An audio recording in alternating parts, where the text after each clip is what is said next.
Halo pemirsa, apa kabar Anda hari ini? Senang sekali Sarah dan Marlias dapat kembali menemani Anda dalam sebuah program talk show inspiratif. Ini dia Bincang Sehati.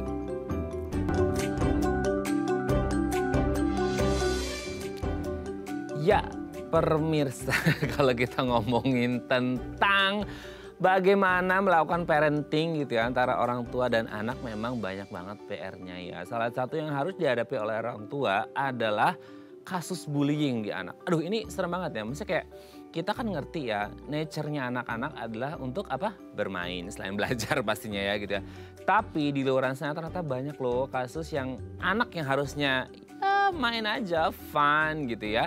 Ternyata banyak kasus bullying yang akhirnya menyebabkan, sorry tuh saya, maksudnya kayak akhirnya anak-anak ada yang bunuh diri dan lain sebagainya. Itu kan menjadi hal yang sangat menyeramkan ya, melukai diri sendiri dan lain sebagainya deh gitu ya.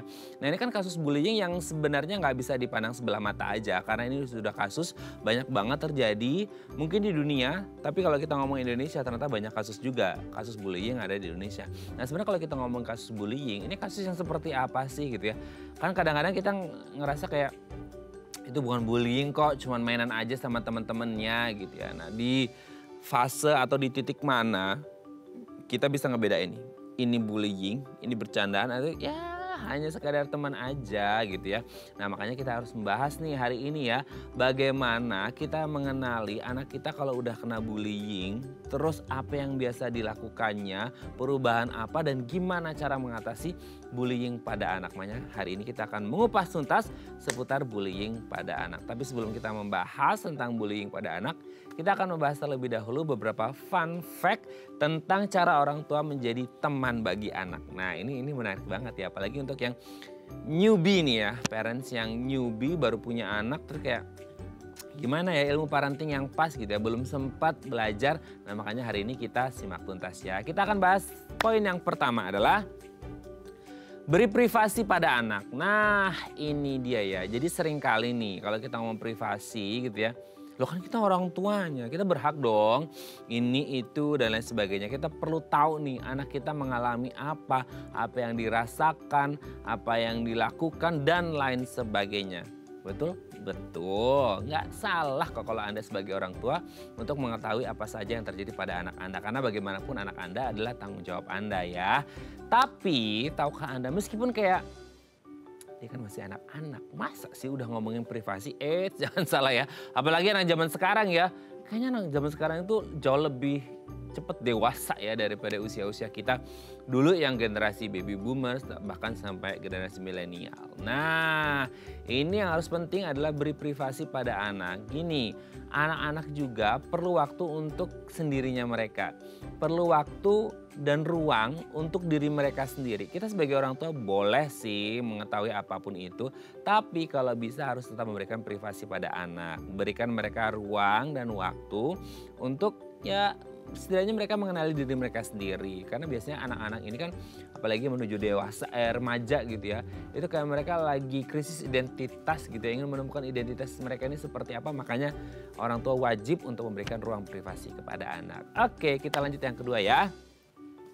Berperan sebagai teman cerita. Nah ini ya, jadi kadang-kala itu kita sebagai orang tua tuh pengennya tuh ngasih tahu, ya iya sih di satu sisi kayak ya kan kita udah makan banyak asam garam kehidupan gitu ya. Kita udah berpengalaman ini dan itu, ini baiknya, ini buruknya seperti ini. Jadi kadang-kala kita lupa gitu ya kalau anak kita itu selain punya dua telinga untuk ngedengerin orang tuanya ngomong, mereka juga punya mulut untuk hak berbicara gitu ya. Jadi kadang-kala kita kepikiran kayak, oh berarti kita harus ngomong terus atau sebenarnya kayak ada feedback gitu ya. Hubungan timbal balik nih antara orang tua sama anak. Jadi jangan sampai komunikasi itu hanya satu arah dari orang tua aja. Dek, kak kamu terus begini segala macam. Jadi kayak diktator ya. Jadi akhirnya anak nggak punya kesempatan untuk berbicara. Padahal sebenarnya kalau Anda tahu mereka juga pingin didengar loh gitu ya. Kita sebagai orang tua harus juga jadi pendengar yang baik. Kita jadi teman ceritanya anak kita gitu ya. Karena mungkin banyak hal yang dialami oleh mereka yang belum sempat kita tanyakan karena kita nyerocos terus gitu ya sebagai orang tua bahwa harus gini, harus gitu dan lain sebagainya. Percaya deh, anak-anak zaman sekarang ya, apalagi yang era modern ini gitu ya, anak-anak itu kayak such a good storyteller gitu ya. Mereka tuh bisa menceritakan apapun dalam kehidupan mereka. Makanya bagi kita sebagai orang tua untuk ngedengerin nih apa yang jadi keluh kesah anak, cerita keseharian mereka, apa yang terjadi di sekolah mungkin ya seperti tema kita hari ini. Jangan sampai kita nggak ngerti kalau anak kita dibully gara-gara kita selalu mendikte mereka tanpa ngedengerin atau apa ya feedback deh gitu ya dari anak kita ke kita. Makanya kita harus menjadi teman cerita yang baik untuk anak kita ya. Oke, kita lanjut yang ketiga ya. Beri kebebasan pada anak. Well, ini kadangkala dipandang kayak kok anak dibebasin nih, dipandang negatif gitu ya. Kebebasan itu bukan berarti kayak kalau bahasa Jawanya itu nyoh gitu ya. Udah sana gitu ya. Enggak gitu juga konsepnya. Tapi kebebasan pada anak adalah oh kita ngerti nih anak kita oh mau begini mau begitu dan lain sebagainya. Boleh nggak kita kasih kebebasan pada anak? Boleh, tapi dengan catatan kita sebagai orang tua kan sebagai supervisornya mereka. Kita mengawasi nih oh kira-kira anak saya begini begitu dan lain sebagainya. Nah kasih aja bebas ke mereka. Karena mungkin mereka lebih paham dengan lingkungan mereka dan lain sebagainya. Tapi dengan satu catatan, kita sebagai orang tua juga nggak lepas tangan ya. Kita tetap liatin tuh, oh anak saya mainnya sama ini, anak saya mainnya di sini, oh kegiatannya ini dan lain sebagainya. Selagi kayak itu positif, ya nggak masalah. Nah kalau ada yang belok-belok dikit gitu ya, ada yang negatif dikit, langsung ke poin yang sebelumnya ya. Teman cerita, ngobrol sama anak kita supaya kita bisa mengarahkan nih, oh D, oh K ini nggak benar, harusnya yang begini. Tapi dengan komunikasi yang baik ya, jangan menggurui atau mendikte karena nanti anaknya jadi takut gitu ya. Oke, kita lanjut yang keempat ya. Dukung hobi anak. Nah ini gimana ngomongnya ya, saat ini tuh banyak orang tua yang ya sih, maksudnya orang tua paham ya bahwa dunia itu butuh yang ini, butuh yang itu gitu ya. Dan ketika anak kayak, oh dunia itu sekarang yang lagi happening itu yang A sama B gitu ya. Sementara anak kita pilih yang C sama D. Ya kita tidak bisa memaksakan ya, karena anak itu punya minat dan bakat di C dan D, kenapa enggak? Jadi kita sebagai orang tua hanya mengarahkan, oh seperti ini, seperti ini. Jangan sampai anak kita yang sukanya, let's say kayak, oh dia suka art gitu ya, suka creative things gitu ya. Tapi diharapkan untuk jadi semisal ya, wow yang fix science gitu ya, untuk jadi dokter dan lain sebagainya. Nah enggak ya, kalau bisa nanti hobi yang mereka suka dan lain sebagainya itu kita dukung supaya lebih maksimal. Karena nggak akan mungkin maksimal juga kalau sesuatu yang dia tidak suka terus kita paksakan gitu ya. Oke, kita lihat poin yang terakhir ya. Hargai hasil kerja keras anak. Nah, ini yang kadang kali kita lupa sebagai orang tua. Kalau kita melihat anak kita kayak nilainya kecil nih gitu ya. Nah, jangan gitu dong deh, jangan gitu untuk Kak. Harus belajar yang benar. Tapi ketika anak kita kayak punya nilai 100 gitu ya. Ya wajar lah memang harus nilainya 100. Kan udah belajar di sekolah, makanya harus nilai 100. Pas nilai 50 langsung dimarahin. Gak, ya at least gak perlu yang kayak harus jalan-jalan ke luar negeri sebagai reward. Kayak wah kakak hebat ya, kakak pinter, mama bangga deh sama kakak. Semoga nanti ke depan bisa lebih baik lagi. Nah gitu, very simple word yang bisa merubah self-esteem ya. Harga diri si anak menjadi lebih baik. Oke, itu tadi beberapa fun fact seputar cara orang tua menjadi teman yang baik untuk anak. Dan kami akan membahasnya saat lagi, tetap bersama kami di Bincang Sehati.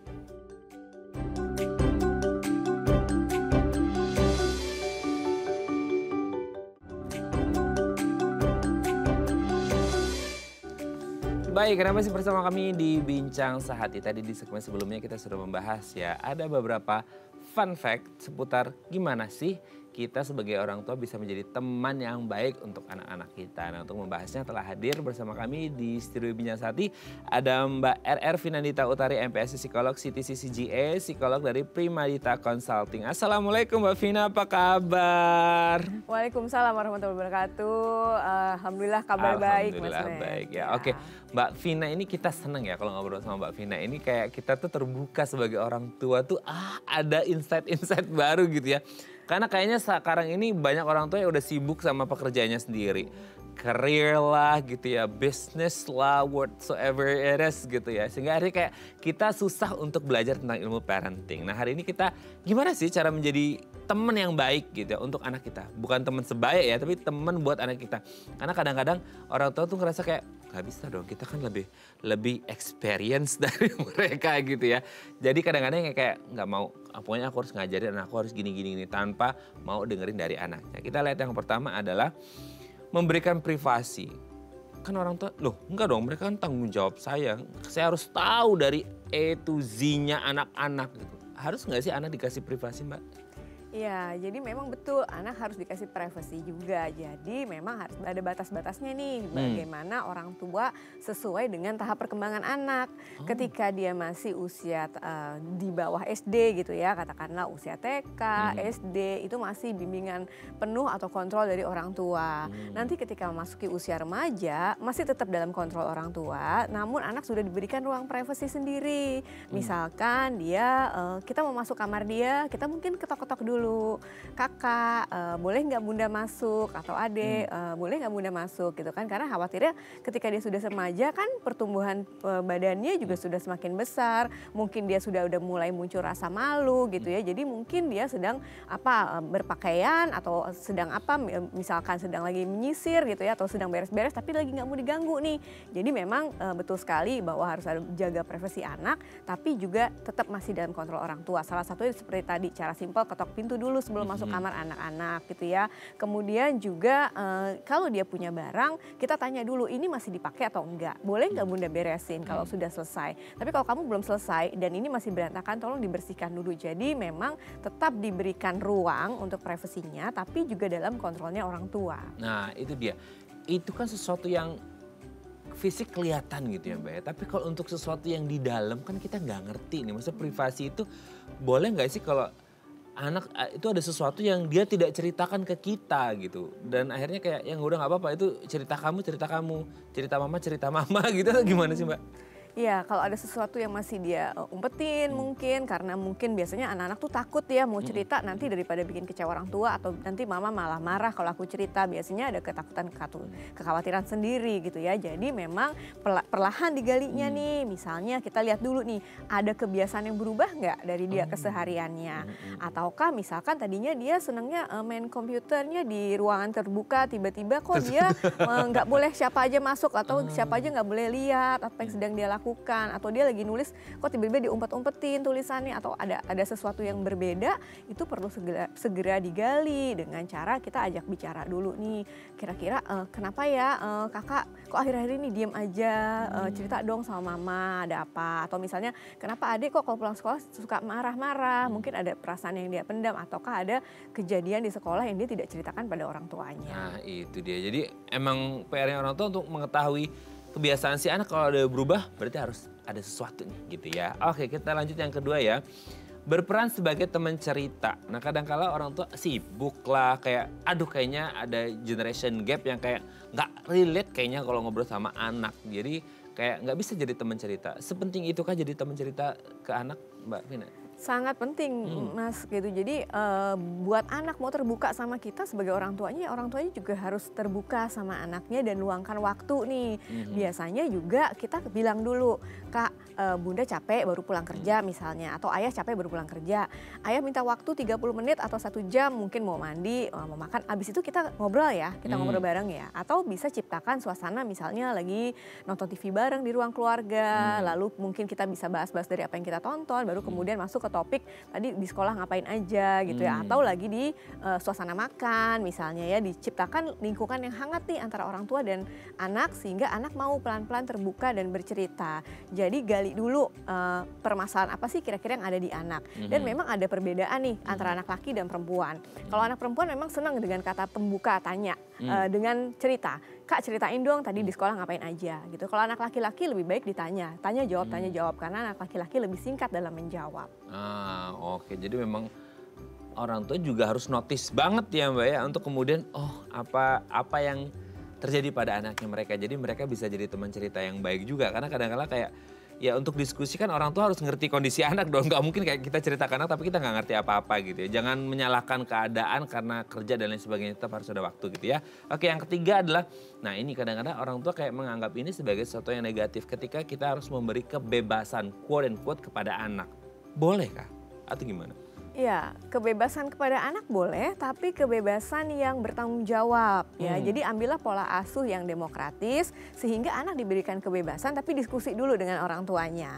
Oke, contoh mau pergi nih, kita mau sama-sama ke pesta misalnya, mau pakai baju yang hitam atau baju yang merah misalnya. Lalu anak bebas memilih, tapi sebelumnya udah ada rambu-rambu dulu dari orang tuanya bahwa sudah ada pilihan-pilihan nih, atau misalnya ada diskusi, "Ma, boleh nggak aku pergi ke tempat ini dengan teman si Anu, si siapa misalnya gitu ya, pulang jam sekian." Lalu kalau orang tua yang keberatan, "Waduh Kak, itu pulangnya kemalaman, gimana kalau pulangnya misalnya sore, jangan terlalu malam." Jadi diberikan kebebasan tapi tetap ada kontrol dari orang tua sehingga tercipta diskusi antara orang tua dan anak. Jadi anak juga merasa dihargai. Jadi bukan kebebasan yang tidak bertanggung jawab ya Mas ya, tapi kebebasan yang bertanggung jawab. Bukan kebebasan dan kebablasan ya gitu ya. Jadi jangan sampai bebas dan bablas gitu. Jadi orang tua tetap mensupervisi si anak gitu ya.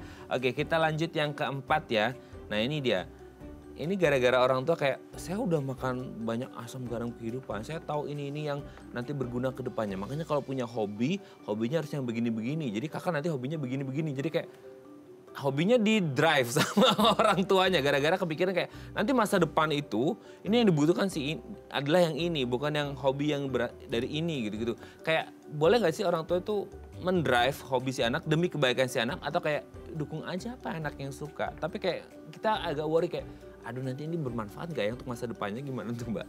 Iya, jadi posisikan orang tua sebagai teman bagi anak nih gitu ya, supaya anaknya mau terbuka sama kita. Jadi kita posisinya sebagai teman. Kalau anaknya usia TK atau SD tentunya masih kontrol penuh orang tua nih, bahwa anak mesti nurut sama mama papa. Tapi ketika udah remaja tetap masih ada nurutnya juga, diminta untuk patuh pada orang tua. Tapi sudah mulai setara nih, kedudukannya kita setara nih, seolah-olah seperti itu. Jadi anak juga mau cerita sama orang tua. Jadi orang tua bisa bilang, kamu minatnya apa sih, mau yang kamu suka, hobinya apa, atau kamu mau jadi apa sih cita-citamu gitu ya. Kemudian dia bilang mau jadi apalah misalnya gitu ya, profesi apa yang dia sebutkan. Lalu kalau orang tuanya kurang berkenan, kita bisa berikan pandangan-pandangan. Misalnya, oh ya kenapa ambil jurusan itu, atau kenapa kamu memilih profesi itu, bisa nggak ceritain ke mama alasannya kenapa gitu. Oh iya karena aku seneng hobi misalnya merakit-rakit, karena aku seneng membuat-buat sesuatu, aku mau menjadi desainer atau apapun lah ya misalnya.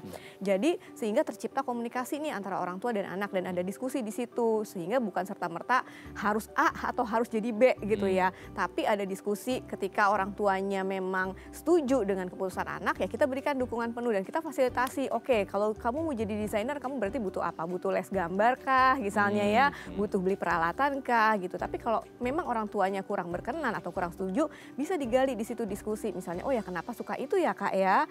Terus apa yang mau kakak capai nih? Oh enggak, karena aku nanti mau jadi desainer terkenal ketika sudah besar nanti. Nah, nanti tercipta diskusi di antara itu. Jadi bukan berarti orang tua yang harus setir nih, harus kemauan orang tua, tapi harus ada tercipta timbal balik di dalamnya. Oke, jadi sifatnya diskusi ya antara orang tua dan juga anak supaya enak ke depannya. Jadi anaknya juga nyaman dan gak tertekan, orang tua yakin bahwa si anak akan maksimal di bidang itu gitu ya. Oke, kita lihat yang terakhir ya.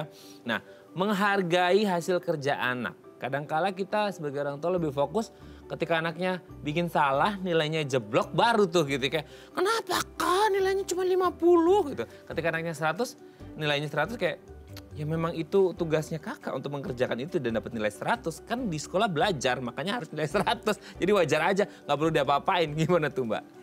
Ya, berikan penghargaan kepada anak gitu. Berikan penghargaan juga sesuai kemampuannya. Kalau memang kita tahu nih anak kita bukan di atas rata-rata, tapi levelnya adalah level rata-rata bawah misalnya ya, dan kemampuan dia paling top misalnya nilainya di 70 gitu. Bisa kita bilang misalnya, oh kali itu dia dapatnya nilai 50 atau 60. Kita bisa motivasi misalnya, oh ya lain kali kalau ada ulangan matematika lagi misalnya ya, mungkin kakak nanti bisa ningkatin ya Kak jadi 60 gitu. Jadi kita apresiasi dulu nih, oh dapat 50 ya misalnya, atau dapat 60 ya, udah lumayan sih Kak. Karena kita tahu nih kan level anak saya tuh pasti nggak bisa di atas 70. Jadi ketika dia dapat 60 kita bilang, oh ya dapat 60 udah lumayan sih Kak, tapi ini akan lebih baik lagi kalau kakak bisa 70. Coba deh nanti ulangan berikutnya 70. Nanti ketika dia udah capai nilai 70 kita bilang lagi, wah kalau gitu bisa tingkatin lagi nih Kak, besok 75 ya atau besok 80 ya, sehingga targetnya itu jangan langsung terlalu tinggi. Karena kita tahu nih dari level 60 aja mau ke 70 susah misalnya mendapatkan meningkatkan nilainya. Sehingga kita jangan langsung dari 60 besok ulangan 100 ya Kak. Nah itu kan terlalu jauh gitu ya, tidak tidak sesuai dengan realitanya pada kemampuan anaknya tidak mencapai itu gitu. Jadi kasihan juga nanti anaknya menjadi stres kalau dia terlalu dibebani dengan tuntutan dan tanggung jawab yang melebihi kapasitas dirinya. Nah, itu dia. Jadi bertahap ya, kan kita sebagai orang tua ngerti nih kapasitas anak kita, kapabilitasnya di tingkat yang mana. Ketika ada pencapaian even sedikit aja, itu diapresiasi. Wah hebat kakak ini dan sebagainya. Sehingga akhirnya membuat anak ini jauh lebih termotivasi. Oke, thank you Mbak Vina, ini sudah terjawab. Semoga ini menjadi bekal yang baik untuk orang tua di luar sana. Nanti kita lanjut lagi ngomongin bullying yang kasusnya kok nggak habis-habis gitu ya. Nanti kita bahas di segmen selanjutnya ya. Oke pemirsa, kalau Anda punya pertanyaan seputar tema kita hari ini, boleh ya tanya-tanya di 021 290 3244 atau DM Instagram kami di @theifamily. Kami akan kembali saat lagi.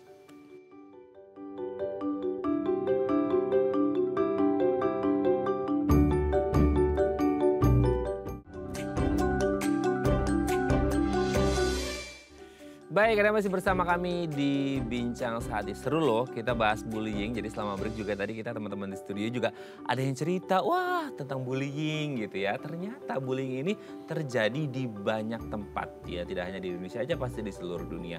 Nah kalau kita ngomongin bullying, sebenarnya ini fenomena yang kok bisa gitu ya. Anak-anak yang notabene they should have done something fun gitu ya. Tapi kayak akhirnya jadi bullying. Dan akhirnya membuat anak ini jadi, waduh jadi korban. Makanya kalau Anda punya pertanyaan, keluh kesah, atau nauzubillah min dzalik ya anak Anda mengalami bullying, nah boleh tanya-tanya di 021 290 3244 atau DM Instagram kami di @theifamily. Kita masih bersama dengan Mbak RR Finandita Utari, MPSI Psikolog, CTC CGA, Psikolog dari Primadita Consulting.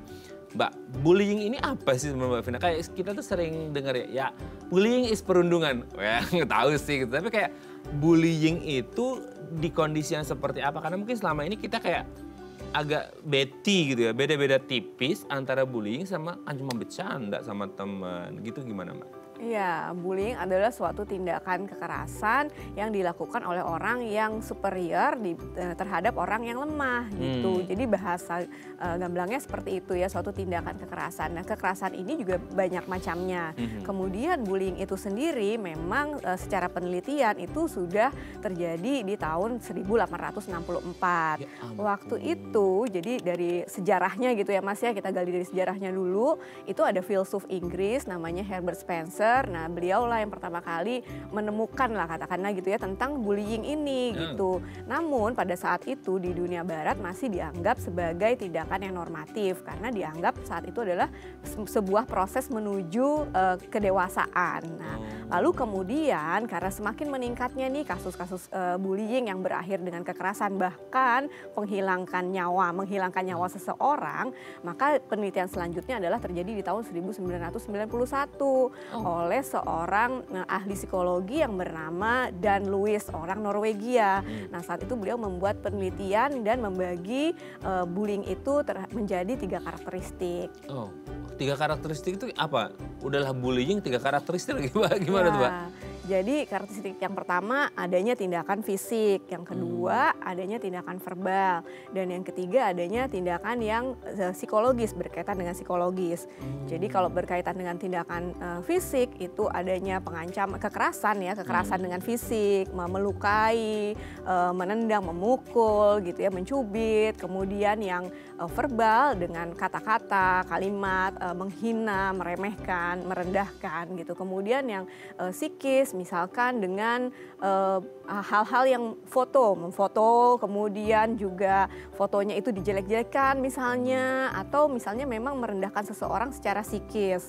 Dan itu kemudian dari penelitian itu juga ditemukan bahwa hal ini bukan hanya terjadi pada bullying pada anak-anak aja gitu ya, bukan anak saja, tapi ternyata juga di seluruh lapisan masyarakat yang tidak mengenal usia nih, dari tingkat anak-anak sampai remaja dan juga sampai dengan dewasa. Oke. Tapi gini Mbak, maksudnya ini tanya ya, sekalian tanya ya. Jadi mungkin generasi 90-an paham nih pemirsa ya. Jadi bedanya bullying dengan bercandaan atau ngejek gitu ya, atau sekadar akan cuman buat fun aja loh gitu. Kayak dulu mungkin ya, waktu saya kecil, nggak tahu kalau sekarang ya anak-anak zaman sekarang itu kayak mereka itu ngatain temennya itu dengan nyebut nama bapaknya gitu ya, kayak siapa gitu kan, bapaknya namanya siapa gitu, padahal namanya dia misal Diana gitu, atau namanya bapaknya namanya Rudi gitu, Rudi gitu, padahal Diana anaknya gitu. Jadi kayak itu semacam bullying juga, atau itu beda gitu dengan bullying atau gimana? Iya, untuk anak-anak kadang-kadang sulit untuk membedakan nih mana yang bullying, mana yang bercanda gitu ya. Apalagi kalau dia misalnya usia-usia sekolah dasar. Betul. Gitu ya.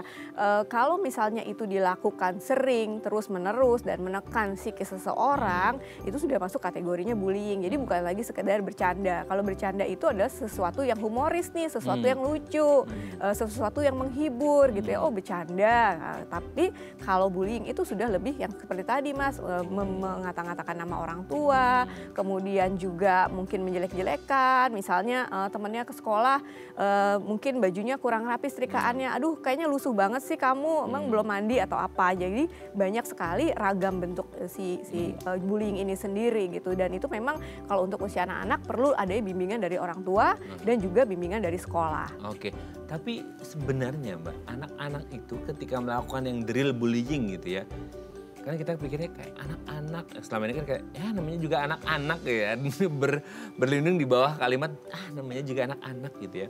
Sebenarnya anak-anak, let's say kayak yang SD deh, kalau SMP kayaknya udah mulai dewasa gitu ya. Kayak SD, kan sekarang juga kasus bullying di SD banyak banget kan gitu. Sebenarnya ketika mereka melakukan bullying itu, mereka sadar nggak sih Mbak kalau yang mereka lakukan itu salah gitu?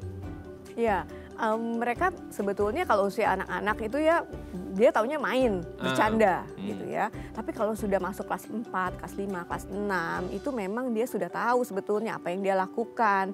Hanya saja seringkali tindakan yang dilarang sukanya diulang-ulang gitu, sehingga memang harus ada suatu program diterapkan di sekolah nih. Contohnya yang sekarang sudah mulai masuk adalah program pemerintah dengan UNESCO Indonesia. Jadi membuat program namanya Roots Program, di mana memang teman-teman di sekolahan itu ada yang dibikin sebagai peer groups. Jadi bagi teman-teman atau murid-murid yang misalnya dia malu cerita ke gurunya atau malu mengutarakan atau takut mengutarakan, jadi ada peer groups nih, ada teman-temannya yang memang siap, jadi dibentuk tim.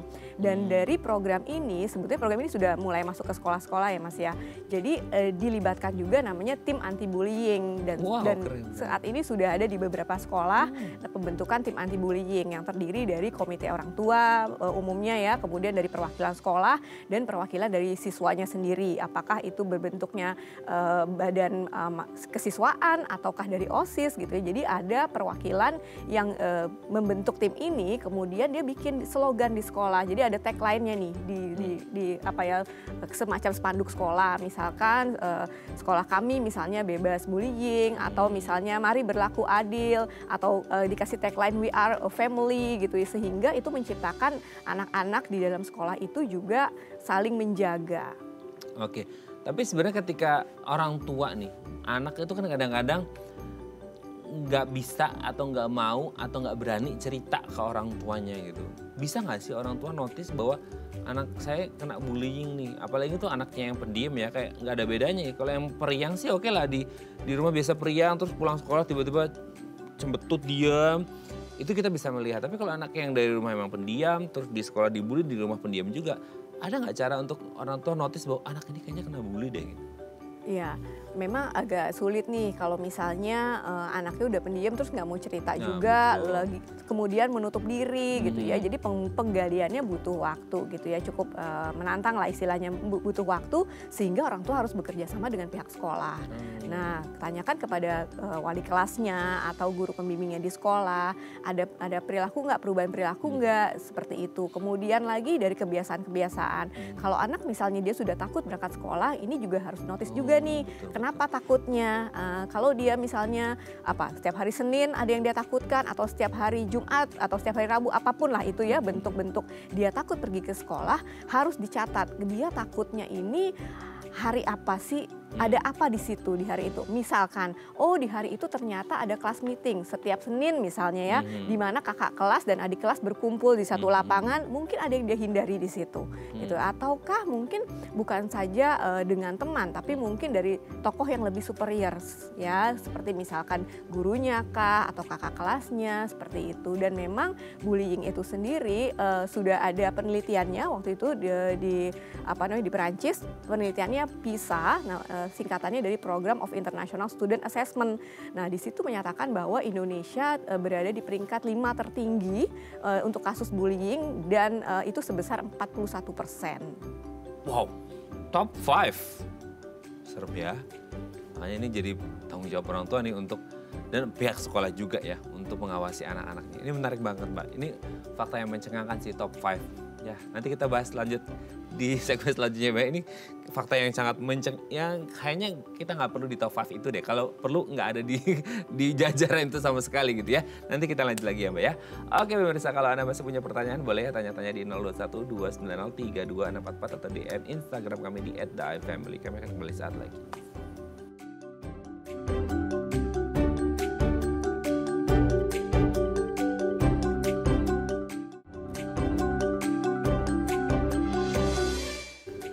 Baik, karena masih bersama kami di Bincang Saati, kita masih membahas tema kita hari ini seputar bullying pada anak. Kalau Anda punya pertanyaan boleh ya tanya-tanya di 0212903244 atau di Instagram kami di @daifamily. Kita masih bersama dengan Mbak RR Finandita Utari, MPSI Psikolog, CTC, CGA, Psikolog dari Primadita Consulting. Oke, Mbak, sebenarnya kalau kita ngomongin bullying ini sendiri, meskipun kasusnya pertama kali sudah di tahun 1800-an gitu ya, yang beribu-ribu tahun sebelum kita lahir gitu ya, itu sebenarnya ketika anak melakukan bullying, yang entah disadari atau tidak disadari lah ya, kita ngomong anak-anak zaman sekarang juga kayaknya mereka sudah mulai berpikirnya secara kritis gitu ya. Itu faktor apa aja sih? Apakah gara-gara orang tua yang sekarang terlalu sibuk dengan pekerjaannya sehingga kurang mendidik anaknya? Atau guru ya, mungkin kita ngomongin guru yang harusnya jadi orang tua kedua anak di sekolah, karena banyak banget anak yang harus diurusin dan tidak akhirnya tercipta lingkungan yang baik di sekolah, akhirnya membuat anak menjadi pelaku bullying, atau justru lingkungan sekitar yang akhirnya mendidik dan mendrive mereka menjadi pelaku bullying. Ya, jadi faktor penyebab jadi pelaku bullying ini bisa beragam nih Mas ya. Jadi dari dirinya sendiri ya, itu yang pertama, dari pengalaman dia di masa lalu. Nah, pada umumnya pelaku bullying dia adalah korban di masa lalunya. Oh iya? Sehingga karena memang dia memiliki pengalaman gitu ya, pengalaman buruk tersebut yang kemudian dia lakukan di tahap berikutnya gitu. Karena dia merasa bahwa oh ya, biasa aja kok misalkan misalnya cubit-cubit teman atau selekatin kaki teman misalnya gitu ya, oh itu biasa aja gitu. Jadi biasanya dia pelaku itu adalah dia korban di masa lalunya ya. Kemudian yang kedua adalah bisa juga dari pola asuh, pengabaian ya, tipe-tipe pola asuh yang ignore gitu ya, mengabaikan anak, yang permisif, apa-apa boleh tapi tidak ada tanggung jawab, atau justru anak melakukan kesalahan tapi justru dibela oleh orang tuanya. Berarti kan ini adalah pola asuh yang salah gitu ya.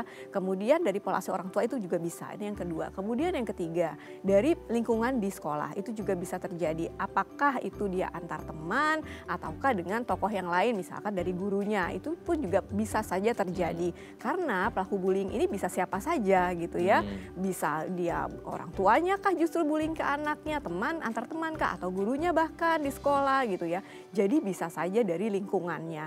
Dan yang terakhir adalah paparan dari lingkungan ya. Misalkan dia orang tuanya baik-baik saja, kemudian pola asuhnya baik, kemudian di sekolah juga nggak ada masalah, baik-baik saja, dan dia juga bukan korban di masa lalunya, tapi ternyata lingkungan ini mempengaruhi. Contoh misalnya anak ini suka main gamesnya games kekerasan ya, kemudian dia menirukan perilaku tersebut terhadap temannya. Jadi bisa juga dari faktor lingkungan yang menyebabkan seseorang menjadi pelaku bullying.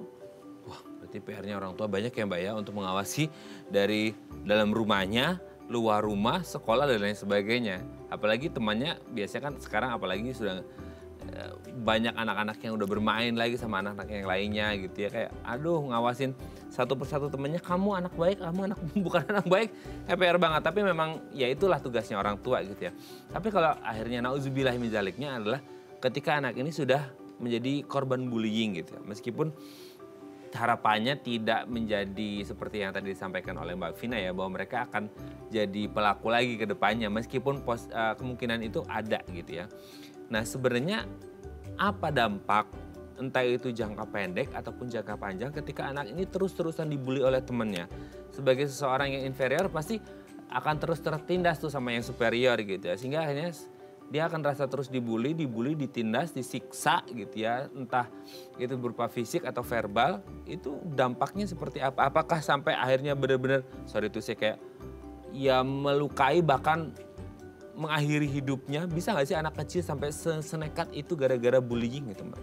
Iya, dampak bullying itu bisa dari hal yang ringan sampai dengan yang parah sampai menghilangkan nyawa gitu ya, baik nyawa orang lain maupun nyawa dirinya sendiri ya. Itu dampaknya bisa bermacam-macam. Yang pertama dari dampak secara psikologisnya itu udah pasti jelas ya, dia merasa tertekan, takut ketemu orang, jadi antisosial, menarik diri dari lingkungan, kemudian mungkin juga jadi gugup atau gagap gitu ya, gangguan bicara juga bisa terjadi di situ, kemudian jadi gangguan emosional atau emotional problem yang tadinya dia biasa-biasa aja tapi kok sekarang kalau marah meluap-luap, atau ada gangguan traumatis tertentu nih yang dia jadi takut dengan apapun lah ya, atau takut dengan tokoh-tokoh tertentu atau dengan orang yang menyerupai pelakunya gitu ya. Itu dampaknya bisa sangat sangat mengerikan gitu ya, seperti itu. Bahkan kalaupun dia merasa putus asa, dia merasa bahwa tidak ada teman yang bisa diajak bicara atau tidak ada orang lain yang bisa dia percaya untuk diajak bicara, dia pun bisa juga yang tadi Mas sampai menghilangkan nyawanya sendiri, itu pun bisa. Kemudian juga bagi si korban, kalaupun dia memiliki kesadaran diri yang cukup baik, kemudian dia menyadari bahwa oh betapa nggak enaknya ya saya menjadi korban bullying, lalu dia ingin memutus mata rantai supaya dia tidak menjadi pelaku di kemudian hari, itu bisa dengan cara dia tidak mengulangi atau tidak melakukan hal tersebut karena dia memutus mata rantai kejahatan itu gitu, dan dia menyadari betapa nggak enak ini jadi korban bullying, dan makanya aku tidak mau kepada adik kelasku misalnya atau kepada anakku misalnya aku melakukan bully kepada orang lain, aku tidak mau karena aku tahu gimana rasanya menjadi korban bullying. Nah untuk memutus mata rantai itu yang jadi permasalahannya, maksudnya kayak itu harus dari kemauan diri sendiri, kesadaran diri sendiri, atau kayak ketika keinginan itu ada dan dia tidak bisa, dia harus konsultasi gitu. Ya, yang pertama memang harus ada kesadaran diri, tapi kalau masih usia anak-anak tentu juga harus dibantu nih dari lingkungan ya, dari orang tuanya memberikan masukan-masukan. Bukan berarti misalnya anaknya ngadu, "Mama tadi aku habis dipukul sama si X," lalu ibunya bilang, "Ya udah balas aja pukul lagi." Nah, itu kan berarti akan terus nih mata rantainya berputar terus ya. Ya, tidak selesai-selesai kalau seperti itu gitu. Tapi kalau kita didik, "Mama aku dipukul sama si X." "Oh ya, gimana rasanya, sakit?" misalnya ya. Lalu ditemukan pihak dengan pihak sekolah. Nah, untuk memutus mata rantai ini, anak-anak perlu bantuan orang dewasa pastinya. Diajak konseling atau masuk ke dalam sesi psikoterapi. Bisa dengan pendekatan perilaku nih, bisa pendekatan salah satunya dengan CBT, Cognitive Behavior Therapy. Dan itu pun juga harus berkali-kali. Jadi memang harus ada konsisten juga nih dari orang tua dan anak untuk memang beberapa kali sesi harus terus diikuti. Jadi nggak bisa cuma sekali datang udah selesai ya gitu, tapi harus beberapa kali sesi. Nah itu dia, kadang-kala dari kasus anak, orang tua lanjut gitu ya. Mungkin anaknya udah selesai tapi orang tuanya lanjut. Oke, sebelum lanjut, ini ada DM Instagram dari Ibu Dahlia nih ya. Pagi Mbak Vina, anak saya laki-laki usia 10 tahun, SD ya berarti ya. Belakangan ini jadi lebih murung dari biasanya dan sulit diajak ngobrol nih Mbak. Gimana ya Mbak solusinya biar hubungan saya sama anak saya itu bisa membaik? Saya khawatir ada sesuatu yang terjadi sama dia tapi saya nggak ngerti. Oke, anak laki-laki. Oh ini kayaknya tadi Mbak Vina ada sebut kalau anak laki-laki itu susah untuk digalinya ya, harus berdasarkan pertanyaan per pertanyaan gitu ya, gimana nih Mbak? Ya, untuk anak laki-laki umur 10 tahun gitu ya, gali dengan pertanyaan, bukan dengan minta langsung dia cerita, tapi dengan pertanyaan atau dengan metode bermain gitu ya. Misalnya kayak kalau masuk dalam sesi terapi biasanya sesi play terapi ya, biasanya sambil main anaknya atau dengan ayah, pendekatan dengan ayah. Mungkin kalau anak laki-laki 10 tahun bisa saja dia merasa sungkan nih mau cerita sama ibunya gitu ya, tapi bisa juga dari ayahnya, kita bisa libatkan ayah untuk mendekati juga bisa gitu. Jadi digali, atau misalnya lagi main bola bareng-bareng atau lagi kegiatan bermain bersama-sama. Nah, mulai digali dari situ, misalnya gimana di sekolah, atau ada apa nih kok kelihatannya murung, kok kelihatannya kamu beda ya, nggak kayak biasanya. Jadi memang cara pertama adalah penggalian, lalu kemudian kalau misalnya orang tuanya belum berhasil juga, baru boleh bawa ke psikolog untuk dikonsultasikan. Oke, jadi memang penting untuk orang tua menggali dulu gitu. Apalagi nih kalau ini cowok berarti pertanyaan ya Mbak ya. Jangan ayo ceritakan, nggak mau dia ya biasanya. Apalagi kalau kasusnya sudah lumayan berat nih, karena ini kayaknya udah beda banget nih ya. Kebiasaan si anaknya Bu Dahlia ini seperti itu. Jadi memang peran orang tua itu sangat penting. Jangan kayak udahlah mungkin dia lagi capek kan, setelah orang tuh kayak mungkin lagi capek, lagi nggak mood dan lain sebagainya. Pasti ada alasan karena anak-anak biasanya kan happy seperti itu ya. Oke, semoga ini bisa menjawab pertanyaan Bu Dahlia ya, dan jangan lupa untuk segera konsultasi ke profesional. Oke, Mbak Vina, nanti kita lanjut lagi ya di segmen terakhir ya. Oke, pemirsa, kami akan kembali saat lagi, tetap bersama kami di Bincang Sehati.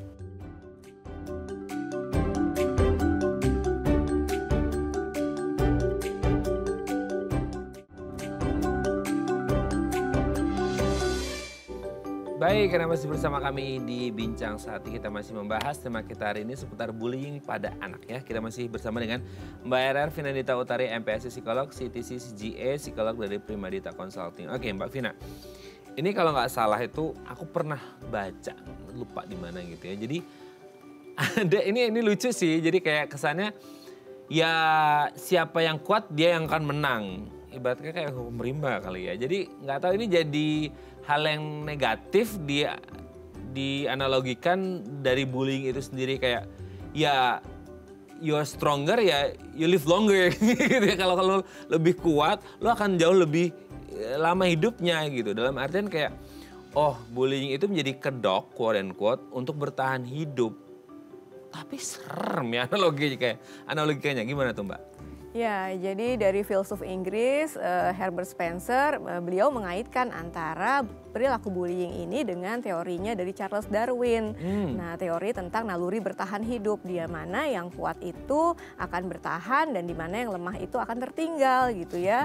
Sehingga ini terjadi yang namanya jiwa-jiwa kompetitif nih, bukan cuma di sekolah tapi juga di lingkungan kerja.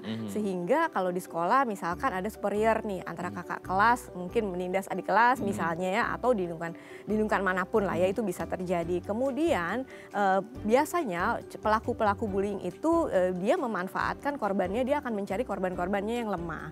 Dan dari teori ini juga akan terlihat bahwa siapa yang lemah ini yang akan tertinggal, artinya terkalahkan gitu ya. Dan biasanya juga tokoh-tokoh ataupun pelaku dari bullying tersebut, dia selain mencari korbannya yang lemah, dia juga akan melihat apakah korbannya ini berpotensi untuk melawan atau tidak gitu ya. Jadi semakin kayak riset juga ya.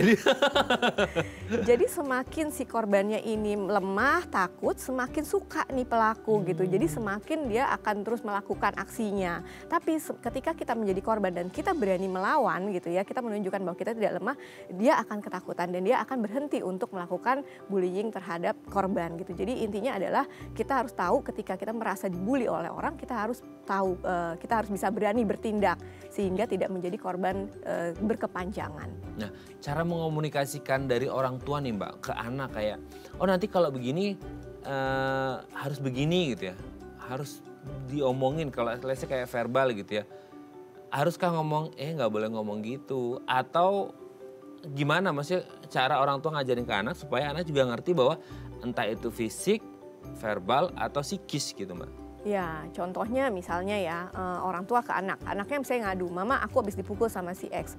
Oke, kalau gitu kamu besok temuin X, kamu bilang ya. Atau lain kali ketika kamu dipukul lagi gitu, atau misalnya kamu diperlakukan tidak baik oleh temanmu, kamu bilang jangan pukul aku, pukul itu sakit gitu ya. Jadi katakan kepada anak supaya kamu harus berani ngomong gitu, jangan diam saja. Jadi caranya adalah dengan dia harus ngomong dan harus menunjukkan bahwa sikap berani menghadapi ya, didatangi. Bukan berarti misalkan mama aku dipukul ya udah pukul balik gitu, enggak, bukan seperti itu. Tapi juga anak itu diajarkan untuk bersikap asertif, dia berani mengungkapkan pendapat sehingga tumbuh kemudian hari menjadi anak yang percaya diri. Nah, itu dia. Perlu nggak sih akhirnya kita membekali anak dengan sifat pemberani itu? Karena kan mungkin kita lihat setiap anak beda-beda ya Mbak ya. Ada yang langsung bisa ngelawan gitu kan, atau dengan cara ngomong sakit loh itu. Ada yang kayak aduh dia inferior banget, kayak nggak berani. Karena kebetulan kakak tingkatnya badannya lebih gede gitu ya. Itu cara menanamkan jiwa untuk dia berani ngomong itu gimana Mbak? Maksudnya kayak ada nggak hal-hal yang harus ditanamkan dari orang tua yang sebenarnya itu ditanamkan bukan ketika terjadi bullying aja. Maksudnya kayak dari awal banget nih, dari kita ngerawat anak dari 0 bulan sampai akhirnya di usia masuk sekolah. Sehingga kayak kalaupun akhirnya nauzubillah terjadi kasus bullying, mereka udah siap gitu. Ya, jadi awal-awalnya itu adalah memang anak itu diberikan ruang untuk dia mengekspresikan dirinya. Dia kemudian kita gali nih, oke kamu marah, marah kenapa misalnya. Kamu nangis, nangis kenapa. Jadi harus ada alasannya. Kemudian ketika dia marahnya lempar barang, kemudian kita juga harus gali, oke barangnya itu nggak salah, kamu nggak boleh lempar barang. Jadi sehingga tahapnya itu sangat-sangat dari tahap ya, bukan seperti tadi Mas bilang, bukan ketika sudah terjadi. Betul. Tapi sebelumnya itu memang sudah kita edukasi dulu anak ini bahwa memang dia harus berani mengungkapkan pendapat dan pendapat itu kita hargai tapi juga harus digali dan harus ada alasannya. Kenapa nangis, kenapa marah, kenapa lempar barang dan kita arahkan, oke barangmu tidak salah sehingga kalau marah tidak boleh lempar barang seperti itu. Oke. Dan ini juga kayak jadi PR orang tua nggak sih Mbak? Maksudnya kayak kasus bullying ini kan ada beberapa kasus mungkin ya, yang hanya kasus bullying yang awalnya dimulai dari anak-anak lanjut ke orang tua sehingga akhirnya anak meniru. Oh, berarti nggak apa-apa, orang tuaku juga ikut quote unquote berantem tuh sama orang tua temanku. Jadi kayak mereka menilai, oh ya udah bullying itu biasa gitu. Ya, ini sangat mungkin terjadi ya Mas, karena anak itu adalah kan observer yang ulung ya, walaupun dia diem gitu, mungkin dia nggak berani melawan orang tua, tapi dia sebenarnya dia melihat nih apa yang terjadi di lingkungannya, terutama orang tuanya. Nah, ketika orang tuanya itu mungkin sering ribut, sering berantem gitu ya, dan dia melihat itu adalah hal yang lumrah, yang biasa saja, dia akan menganggap bahwa oh ya nggak masalah, di keluarga saya juga tidak diajarkan mana boleh dan tidak boleh, mana benar dan tidak benar, sehingga anak itu tidak punya nilai-nilai moral nih, dan dia jadi akan merasa bahwa oh biasa saja kok melakukan kekerasan fisik, psikis, bahkan yang terakhir-terakhir banyak kasus terjadi adalah cyberbullying ya, di mana memang bisa dilakukan melalui sosial media dengan mengata-ngatai ataupun memposting sesuatu yang tidak seharusnya. Nah itu dia, netizen maha benar ya. Kayaknya sekarang serem banget ya, kita mau ngapa-ngapain, even melakukan sesuatu yang baik pun pasti ada yang nilainya negatif juga. Makanya sekarang bullying itu ternyata tidak hanya di sekolah atau secara fisik, ternyata secara digital pun ada ya. Dan itu kayaknya digital jauh lebih serem sih ya Mbak ya. Karena itu lebih serem deh pokoknya ya netizen itu ya.